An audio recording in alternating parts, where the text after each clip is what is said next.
ये सड़कें, ये नारे और ये बेचैन चेहरे। दिल्ली का जंतर मंतर आज सिर्फ एक जगह नहीं बल्कि लाखों सपनों की चीख बन चुका है। एसएससी यानी स्टाफ सिलेक्शन कमीशन की खामियों के खिलाफ हजारों छात्र और शिक्षक सड़कों पर हैं। ये सिर्फ एक प्रदर्शन नहीं बल्कि उस मेहनत का विद्रोह है जो बार बार तकनीकी गड़बड़ियों और प्रशासनिक लापरवाही की भेंट चढ़ रही है। 31 जुलाई 2025 को दिल्ली में शुरू हुआ दिल्ली चलो आंदोलन अब पूरे देश की आवाज बन चुका है। एसएससी सिलेक्शन पोस्ट फेज 13 परीक्षा जो 24 जुलाई से 1 अगस्त तक चली, तकनीकी खामियों और प्रबंधन की लापरवाही का शिकार हुई। छात्रों का आरोप है कि अचानक परीक्षा रद्द होने, सिस्टम क्रैश और दूर दराज के परीक्षा केंद्रों ने उनकी मेहनत को मजाक बना दिया। कुछ केंद्रों पर तो छात्रों को बाउंसरों और पुलिस की सख्ती का सामना करना पड़ा। ये सिर्फ तकनीकी गड़बड़ियां नहीं बल्कि लाखों युवाओं के भविष्य के साथ खिलवाड़ है।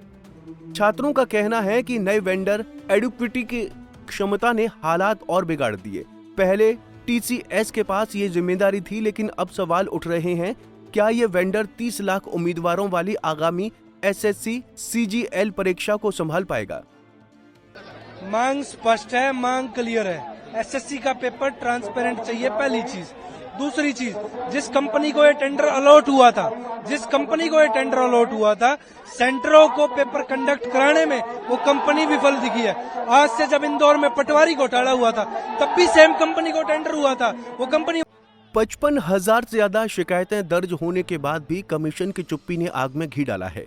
जंतर मंतर और सीजीओ कॉम्प्लेक्स पर प्रदर्शन शांतिपूर्ण था, लेकिन पुलिस ने लाठीचार्ज और गिरफ्तार की। शिक्षकों को बसों में भरकर घंटों घुमाया गया। शिक्षिका नीतू सिंह समेत कई शिक्षकों ने इस कार्रवाई की निंदा की।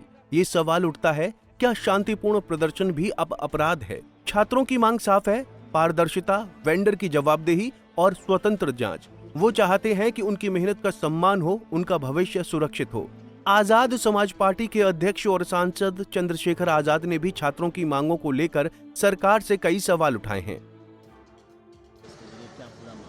एसएससी को लेकर अभ्यर्थियों की बहुत सारी मांगे, और वो मांगे लगातार वो तमाम तरह के रास्तों से कर रहे हैं। ज्ञापन देते हैं, आवाज उठाते हैं, एसएससी के चेयरमैन से मिलना चाहते थे, कल वो आए, बहुत सारे गुरुजन आए, लेकिन जिस तरह से उन पर लाठीचार्ज किया गया, लोकतंत्र की सरेआम हत्या की गई, धज्जियां उड़ाई गई।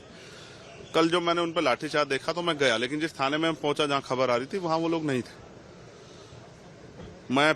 मुझे पीड़ा है, मैंने कल ही एसएससी चेयरमैन को पत्र लिखा था कि उन अभ्यर्थियों की सारी मांगे पूरी होनी चाहिए। आप सेंटर लगा देते हो बहुत दूर, एक दिन पहले पेपर कैंसिल कर देते हो, सिलेबस आउट ऑफ सिलेबस जो है पेपर आ रहा है, तो स्टाफ सिलेक्शन कमीशन को अपने बारे में सोचना चाहिए। बच्चों की जो मांग है वो जायज है, उनकी मांगे पूरी होनी चाहिए।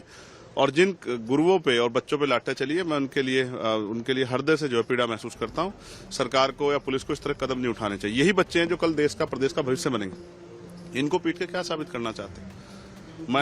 ये आंदोलन सिर्फ एसएससी के खिलाफ नहीं बल्कि उस सिस्टम के खिलाफ है जो युवाओं की आकांक्षाओं को कुचल रहा है।